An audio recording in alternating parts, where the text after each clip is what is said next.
आगे अर्ज करता हूँ, मगज का भी एक मगज है, मगज का भी एक मगज है। लोग कहेंगे मगज से तो इंतहा होगी, नहीं भाई, मगज के आगे भी देखो। हम बादाम तोड़ोगे उसके अंदर गिरी निकलेगी, वो गिरी मकसूद नहीं होता, उस गिरी के अंदर भी एक मगज है, गिरी के अंदर भी उसके अंदर जो रोगन होता मकसूद वो होता है। इस तरह दुआ के लिए भी क्या, दुआ मगज है इबादत का, लेकिन मगज का भी एक मगज है, मगज का भी एक हो। इमाम अहमद बिन हम्बल अलैहिर्रहमान सभी जानते, किसको पता नहीं।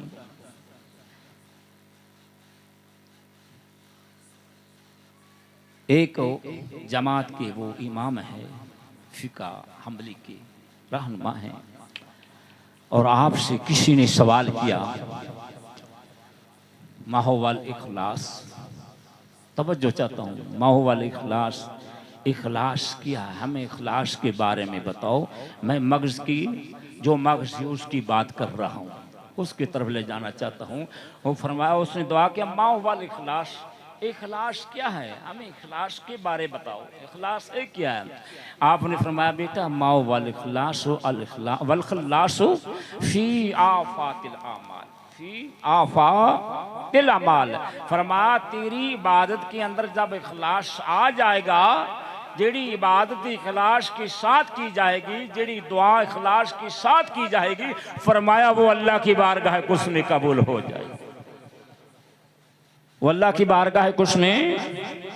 मुख्तसर मिसाल है भी, आप मकान क्यों बनाते हैं, चार दीवारियां ऊंचियां ऊंचियां क्यों करते हो, मेन दरवाजा चंगा गेट लोहे का मजबूत, और उसको कुफल मजबूत क्यों लगाते हो, किस लिए, ताकि चोर की शर से महफूज रहे, आंधी से महफूज रहे, दुश्मन के शर से।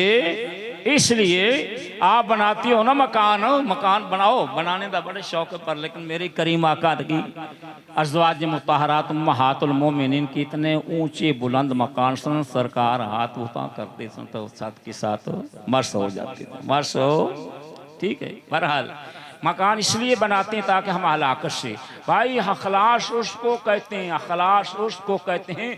आपने फरमाया जिसकी दुआ के अंदर अखलास होगा, फरमाया उसकी दुआ अल्लाह की बारगाह कुद्स में वो दुआ कबूल होगी, वो दुआ करने वाले के बख्शिश का, निजात का सबब बन जाएगी। तो अल्लाह पाक हम सबको अखलास के साथ दुआ करने की तौफीक अता फरमाए।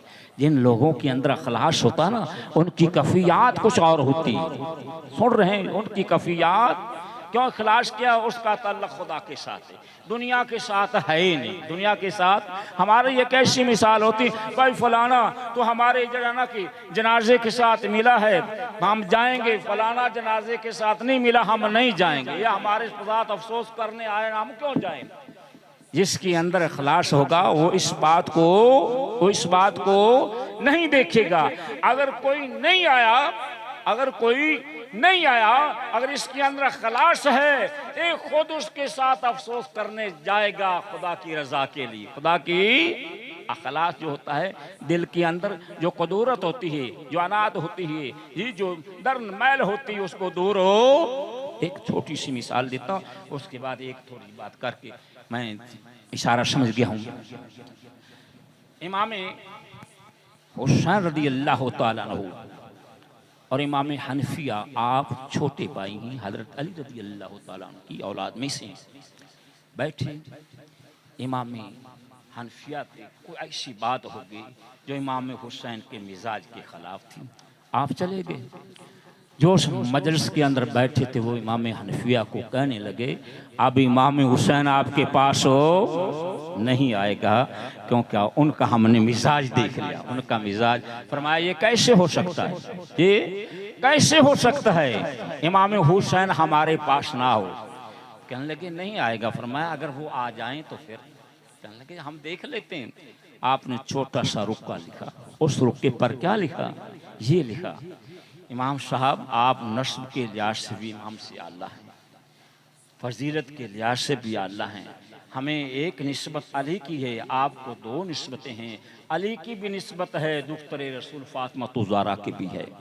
करीम आका का फरमान है, जो अगर मिजाज जो के अंदर गुस्सा आ जाता है, मिजाज में फ़र्क आ जाता है।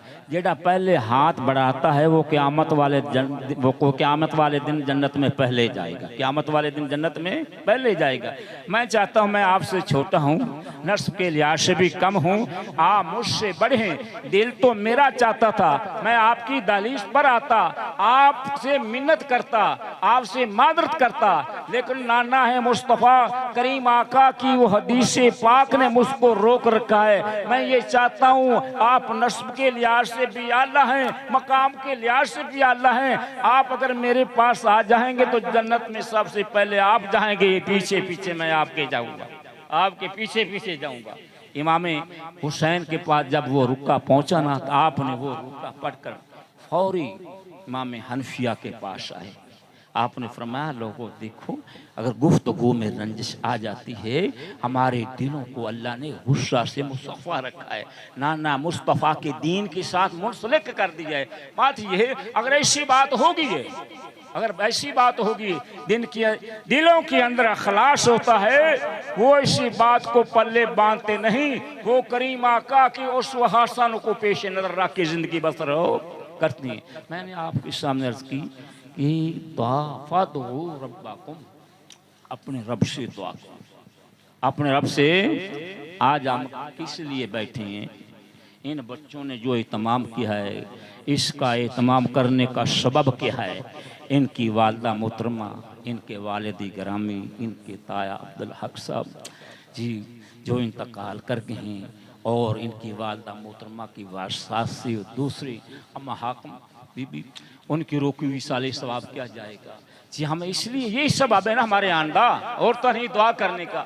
फिर दुआ कैसे करनी है, दुआ कैसे करनी है, दुआ के आदाब क्या हैं? हदीस पाक बहुत लंबी है, क्योंकि टाइम मुख्तसर यह है। हदर साहब की तरफ से मुझे इशारा मिल गया है, करीम आका सल्लल्लाहु के दरबार लगा हुआ है। एक साहब आए, अजनबी आए, तो सफ़ेद लिबास उसने पहना, बड़ा चमकीला, तो जुल्फा बाल उसके काले ने। सहाबा फरमाते जब वो आया, वो ऐसे आकर बैठ गया, हमें तो जुर्रत ही नहीं थी ना हजूर के दरबार में उससे बैठने की। वो आकर, महाजर कहते हम भी उनको नहीं जानते, अंसारी मदीने के रहने वाले, वो भी कहते हम भी उनको नहीं जानते, लेकिन हजूर के दरबार में ऐसे आकर बैठ गया। उसने अपने ये घुटनों की जो चपनियाँ सना आ गया, किसा हजूर की चपनियों, किसा हजूर की गोडों के साथ लगा दिया, बैठ गया। उसने सवाल किए, मैं दूसरे सवालों की तरफ नहीं जाता। उसने एक सवाल किया, आखबिरनी अनिल एहसान, सोनिया जरा ये तो बताओ एहसान क्या है? एहसान हो, एहसान के बारे में उसने क्या